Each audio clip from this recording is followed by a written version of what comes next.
Olá, pessoal, tudo bom? Eu sou a Débora Franceschini, fisioterapeuta, em mais um programa Fisioterapia, Prevenção e Reabilitação. Hoje nós temos três convidadas que vão nos contar sobre a fisioterapia forense. É a Michele Biasibete, ela é fisioterapeuta, mestre em Ciências da Reabilitação, com ênfase em reabilitação cardiopulmonar e metabólica. A a fisioterapeuta pós-doutorado em Ciências do Movimento Humano, Joelle Toledo, e a fisioterapeuta doutora em Ciências do Movimento Humano, Luana de Borba. Sejam bem-vindos ao programa. Obrigada, Débora. Obrigada. Tudo bem?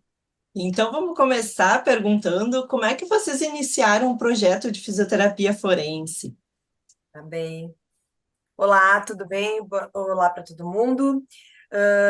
Débora, primeiramente, a gente queria agradecer, né, o convite e a oportunidade desse espaço, de falar do nosso mais novo projeto, né? Bom, nós somos três fisioterapeutas, amigas, né? Já trabalhamos juntas há muitos anos e temos experiência de mais de 15 anos, tanto na assistência, né, dentro das nossas áreas de atuação, como dentro da docência. Então, Michele é da área da cardiorrespiratória, a Joélia é da área da traumato-ortopedia e eu sou da área da neurologia e da dermatofuncional. Então, o que que a gente, com a experiência que a gente tem nas áreas, né, com a nossa atuação, a gente começou também a perceber que alguns pacientes que nos procuravam, principalmente em algumas áreas, né, vou dar o exemplo da minha, na área de neuropediatria, tem pacientes que nos buscam, às vezes, com alguma incapacidade e que precisam judicializar, fazer algum processo para que consigam um acompanhamento maior, né, dos seus tratamentos, né? Ou então, às vezes, um acidente, alguma coisa que aconteceu com esse paciente, e ele precisa, então, fazer algum processo para que consiga, né, algum benefício diante daquela incapacidade, daquela limitação. Então, diante disso, assim, a gente começou também a conhecer um pouco da área da fisioterapia forense, que tem mais ou menos uns 10 anos dentro da área, uma área recentemente nova dentro da fisioterapia, né? Que as pessoas têm buscado, têm se especializado, se aperfeiçoado. Então, nós nos juntamos, né, e fizemos o curso de capacitação de aperfeiçoamento, né, na área de fisioterapia forense, e aí a gente resolveu, então, unir a nossa experiência, né, na assistência, na fisioterapia, nas nossas diferentes áreas, né, e aí, então, buscar beneficiar, né, os nossos pacientes, bem como trabalhar, né, dentro dessa área judicial, né, e poder beneficiar, então, com o nosso conhecimento dentro da fisioterapia, né, e mergulhar nesse mundo novo da fisioterapia forense que a gente vai conversar um pouquinho e apresentar para vocês. Acho que é isso. Não sei se as gurias querem complementar. Então, tá ótimo. Eu acho que tá ótimo, Lu. Eu acho que é bem isso que a Luana falou. A gente, na verdade, veio também de uma ideia relacionada a dar continuidade a um serviço de fisioterapia para esses pacientes que muitas vezes não têm uma forma de custear suas despesas e eles precisam judicializar. Então, é uma maneira da gente poder nutrir esse judiciário, né? Para que possa dar continuidade ao tratamento do paciente. Então, esse foi o primeiro ponto, mas existe uma infinidade de documentos e de possibilidades nas diferentes áreas, né, da atenção, do direito. Então, acho que a Jo pode complementar, inclusive, as áreas, né, de atenção que a gente pode trabalhar.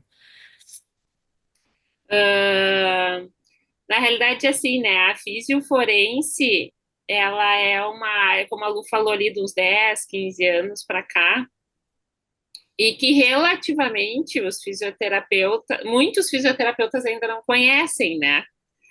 Então, é interessante tu trazer nesse programa para apresentar, assim, a fisioforense, porque o que acontece, se nem os fisioterapeutas conhecem, quem dirá os clientes, né, os possíveis clientes, né? Mas precisam também do auxílio, né? Então, assim, na realidade, é um serviço que as meninas aí estão falando da questão dos pacientes, que já é o nosso público, digamos assim, né? Então, fica mais fácil para a gente explicar e ter acesso, né, a esses clientes. Mas, por exemplo, quando que um fisioterapeuta pensou que um advogado poderia ser o seu cliente, né? Então, assim, essas outras possibilidades de trabalho estão incluídas na fisioforense e esse é o interessante. Quanto mais pessoas ficarem sabendo o que é, como funciona, melhor vai ser a propagação, né, dessa nova área, como já aconteceu com várias áreas da fisioterapia, né? Então, assim, a dermatofuncional é um exemplo de uma área que cresceu muito nos últimos anos, a fisioterapia pélvica e por aí vai, né? Então, a gente espera ajudar nesse desenrolar aí, nesse crescimento da fisioterapia forense, né? E todas as áreas necessitam desse serviço, né? Porque seja empresarial, né, acidente de trabalho, ou até a parte neurológica, que realmente, né, precisam solicitar, às vezes, né, materiais e até órteses, próteses. Então, sempre é interessante saber que o fisioterapeuta forense, ele pode ajudar nessas, né, burocracias também, né? Porque muitas pessoas às vezes pensam que só o advogado, né, que pode estar solicitando, mas o fisioterapeuta forense tem um conhecimento bem grande, então ele conseguiria, né, fazer essas burocracias melhores, né? E qual é a atuação do fisioterapeuta forense, assim, especificamente, e os clientes, quais os principais clientes, né, que vocês atendem, assim? Sim, eu acho que tem que ficar bem registrado, assim, que a fisioforense, às vezes, vem a questão das séries, né, que a gente assiste, muita série americana, né, que fala da área forense, como se fosse algo, relacionado ao criminal, né, a algo criminal, assim, de forense, né, e, na verdade, eu acho que desmistificar isso também é importante. As áreas de atuação, claro que a gente pode atuar na área criminal, né, como fisioterapia criminal, muito mais relacionado a erros médicos, né, erros fisioterapêuticos, erros de profissionais de saúde que a gente tem que dar assistência, né, tanto em pró, do profissional, quanto em pró do cliente, né, que é quem foi atendido. Mas a gente pode atuar na área previdenciária, na área trabalhista, na área relacionada aos seguros, né, securitária, então o DPVAT e outros seguros, né, que nós também podemos atuar, na área ergonômica, então, que eu acho que está mais marcada a questão ergonômica, né? Muita gente já entende, né? O técnico em segurança do trabalho, né? Muitos fisioterapeutas acabam fazendo técnico em segurança do trabalho para atuar na parte ergonômica, que é um mundo à parte também, esses laudos ergonômicos. Então, nessas áreas a gente consegue atuar. Os nossos clientes, é bem como a Joelle falou, né? E para complementar, o advogado, ele é nosso cliente, né? Ele pode ser nosso cliente. A gente presta um serviço a esse advogado, né? Gerando documentos, que em seguida a gente vai falar sobre esses documentos, que vão apoiar nas ações e vão encurtar muito, ou melhor dizendo assim, vão diminuir o tempo desse advogado debruçado sobre esse processo. Então, a nossa atuação principal junto ao advogado é diminuir o tempo que ele perde, fazendo com que essa ação, com que esse processo esteja robusto o suficiente para poder sustentar, então, o que ele está pedindo, seja na área que ele necessita. Então, junto aos advogados, a gente pode atuar, são nossos clientes, e junto aos pacientes também. E aí, junto aos pacientes, tem muito relação com ou acidentes de trabalho, que esse paciente nos procure de maneira direta, né? Ou junto a clínicas, por exemplo, que judicializem processos terapêuticos. Esses processos terapêuticos, eles não precisam envolver só a área da fisioterapia, mas eles podem envolver diversas áreas. Como nós somos profissionais do movimento, nós estamos aptos e capacitados a gerar pareceres, que a gente conhece popularmente como laudos, né? Mas são pareceres, né? Pareceres que a Jo vai falar. Esses pareceres, eles são baseados na classificação internacional de funcionalidade, que é algo que para o fisioterapeuta é muito simples, mas para quem não é da área é super importante, mas não tem conhecimento suficiente para organizar essa documentação. Então, os nossos clientes basicamente são advogados, pacientes, né? E nós podemos ainda atuar como peritos judiciais. E aí é um cadastro que a gente faz, né, junto às áreas, né? Então, dependendo de que área a gente vai atuar, esse cadastro, então, a gente fica vinculado ao juiz. Não que o juiz seja o nosso cliente, né? Mas a gente acaba nutrindo o juiz dessas informações quando a gente atua como perito, né? Não sei se as gurias têm alguma coisa para complementar também.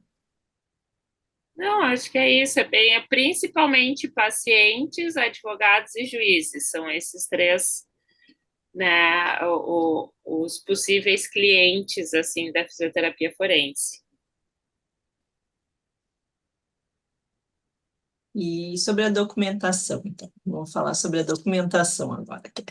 Então, falando em termos de documentação, né, como é que é a logística, assim, do fisioterapeuta forense? Porque quando ou um paciente ou um advogado entra em contato, né, dizendo que precisa da ajuda do fisioterapeuta forense, ele normalmente ele está em algum momento da ação judicial, né? Então, assim, a gente tem diversos documentos que podem, né, ser produzidos, mas vou falar de três, assim, que são os, né, os mais comuns, mais utilizados. Então, a gente tem o parecer, né, o parecer ad hoc, que nada mais é para nós fisioterapeutas que uma avaliação, né, fisioterapêutica da pessoa, né, que entrou com a ação judicial para dizer qual é o seu estado naquele momento.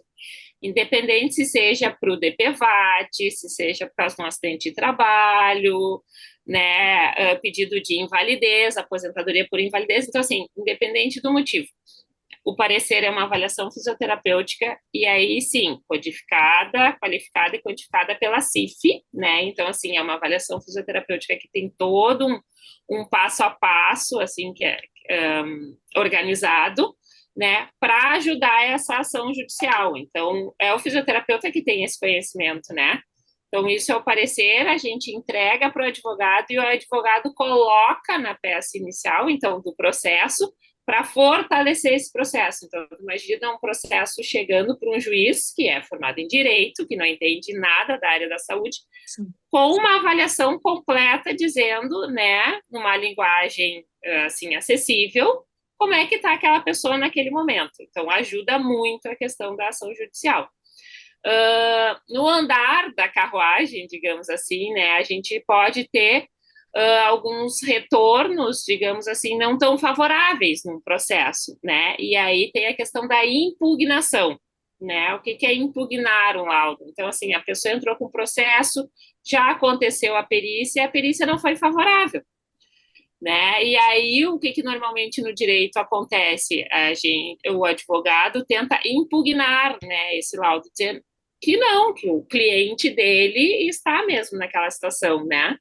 E aí, essa impugnação, nós, fisioterapeutas forenses, também podemos auxiliar o advogado fazendo, então, os quesitos, que é outro documento, outra possibilidade, que quesitos nada mais são do que perguntas para direcionar esse juiz, esse perito, para o que a gente quer que ele enxergue e que ele talvez não tenha enxergado, né? Então, assim, e tudo relacionado à saúde, né, ao nosso conhecimento técnico da saúde, que os advogados vinham fazendo sozinhos até então, até não existir a fisioterapia forense.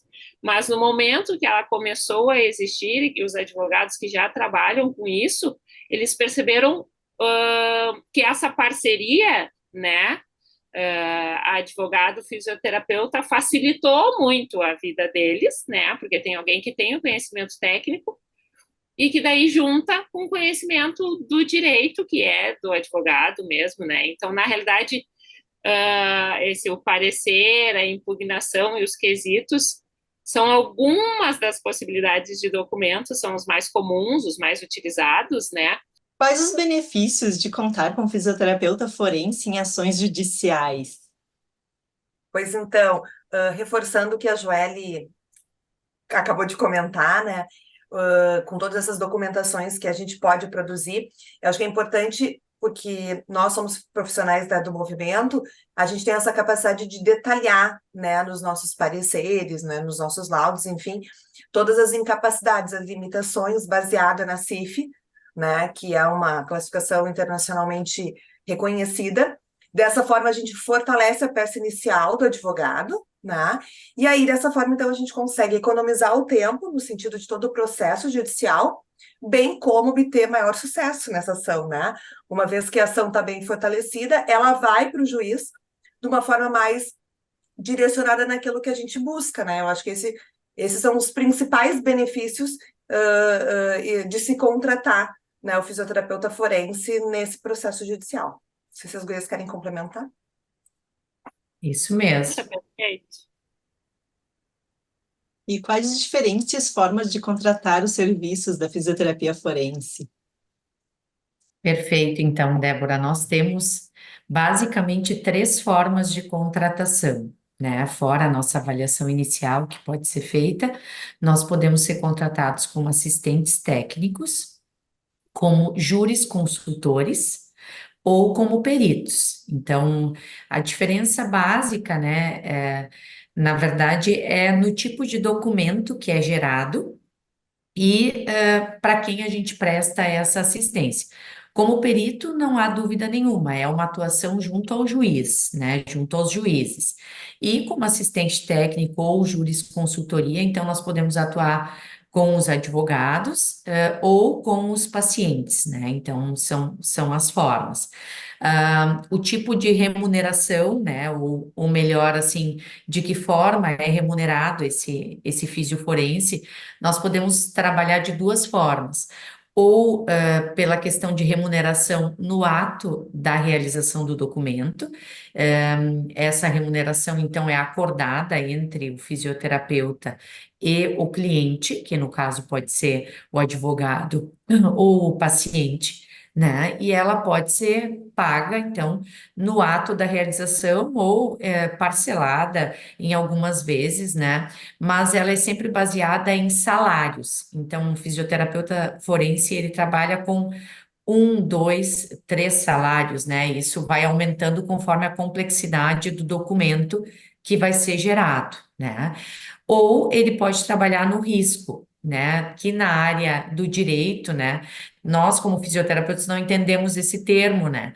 Mas na área do direito isso é muito comum. O trabalhar no risco é o fisioterapeuta receber somente no momento que o paciente, né, o cliente, for ganhar essa causa, né, for receber essa causa, né, que essa causa esteja finalizada. Acho importante complementar que uma das documentações que nós podemos gerar também é o parecer de viabilidade, né? A Joelle falou de várias documentações importantes. O parecer de viabilidade, ele entra no início do processo.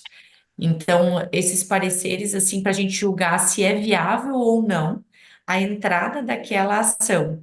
Então, claro, julgar do ponto de vista fisioterapêutico, né, baseado na classificação internacional de funcionalidade, em tudo que a gente conhece sobre o movimento humano, né, julgar se tem procedência ou não, porque às vezes o cliente chega para o advogado com uma solicitação que muitas vezes o advogado não faz ideia, ou com uma sacola cheia de exames. E o advogado não faz ideia daqueles exames, o que fazer, né, como organizar. E então a gente apoia esse advogado também nesses pareceres de viabilidade, julgando se essa entrada é procedente ou não, né, em relação ao futuro, né? Nós conhecemos como prognóstico, né, quando fala em tratamento, mas o futuro dessa ação, né? Eu acho que é basicamente isso. Gurias, se tiverem algo para complementar. Eu acho interessante só complementar a questão da jurisconsultoria e assistência técnica, porque é uma questão também de formalização dentro do direito, né? Então, assim, em que momento o fisioterapeuta forense pode entrar ou não no processo, né? Às vezes as pessoas ficam na dúvida, mas meu processo já está em andamento, né? Porque o assistente técnico vai ser aquele que vai acompanhar desde o início, né? Todo o processo, junto com o advogado, né? Então, ele é indicado como assistente técnico no processo, né? Então, assim, tem uma formalização perante o juízo. A jurisconsultoria pode ser, assim, trabalhos mais pontuais, né? Então, o processo já está em andamento, já passou o prazo de indicar um assistente técnico, mas esse advogado está precisando de uma ajuda para impugnar, né? Já está mais para o final, já, e precisa de uma impugnação. Então, o fisioforense, ele pode entrar como daí jurisconsultor, né? Ele não vai. É uma questão de terminologia também dentro do direito, que tem muito. Isso é uma das maiores dificuldades, eu acho que para nós, fisioterapeutas, né? E que a gente enfrenta no início é a linguagem técnica do direito, né? Então, assim, essa é uma das diferenças da jurisconsultoria para assistência técnica, né? Se tu conseguiu pegar esse processo desde o início e teve condições de, no prazo, ser colocado como assistente técnico, né? Ou se esse processo já está em andamento e aí tu foi contratado para um momento específico e daí tu é jurisconsultor, né, daquela pessoa. Então, tem essas diferenças, assim, mas a colocação da Mi tá perfeita. Eu acho importante, Débora, só para finalizar essa parte, tem um outro nicho também que a gente pode atuar, que é no acompanhamento desses pacientes que entram com a judicialização de algum tratamento e que ao longo do tempo, para que eles continuem recebendo esse benefício, eles precisam também alimentar, né, o juiz para que ele fique mantendo esse benefício. Então, o fisioterapeuta forense também entra, né, fornecendo esses pareceres de continuidade, da complementarização, para complementar ali. O paciente ainda tem alguma limitação, mas esse tratamento está funcionando sim, vale o pagamento, vale a continuidade. Então, a gente também pode trabalhar em parceria com grandes centros de reabilitação, com outros colegas fisioterapeutas, para que a gente possa também, como uma empresa terceirizada, prestar esse serviço de acompanhamento aos pacientes que estão recebendo um determinado tratamento de reabilitação comprovado cientificamente, enfim, mas que precisa constantemente de uma comprovação de que este paciente está melhorando, mas ainda precisa desse benefício, né, que foi desenvolvido por uma ação, enfim, né? Então também é um outro nicho que a gente pode trabalhar e daí diretamente com os nossos colegas, né, prestando esse nosso serviço diante de todo esse nosso conhecimento nas áreas da fisioterapia. Muito interessante o assunto, adorei, porque são áreas que parecem ser muito diferentes, mas que têm uma ligação bem imensa, né? Porque tu vê a necessidade mesmo, às vezes, que os advogados têm, né, de estar procurando e buscar sobre, né, essas áreas da saúde que necessitam de laudos, de pareceres. Então, é bem interessante mesmo e que bom que a nossa profissão está avançando cada vez mais e que a gente está conseguindo ajudar muitas pessoas, né? Seja diretamente ou indiretamente, então, colegas, então é muito gratificante, né? Certo, pessoal, muito obrigada. Adorei a presença de vocês no programa. A gente que agradece, Débora, o convite, e se eu puder agora, né, fazer propaganda da nossa página no Instagram, né? Então, assim, quem puder nos seguir lá é o @mlj fisioterapia forense, né? É a nossa empresa, então, de serviços da Fisioforense. A gente publica semanalmente posts relacionados à área, explicando serviços. Então, assim, tanto para colegas fisioterapeutas quanto para possíveis clientes, né? A gente está bem ativo lá na rede social. Então, quem puder nos seguir vai ser bem interessante, vai entender um pouco mais sobre o que é a Mostrar mais sobre fisioterapia a área, forense. isso aí, esclarecer bem o público. Então, tá, muito obrigada, pessoal. Até o próximo programa. Obrigada. Até a Obrigada. próxima. Ah, Tchau, tchau.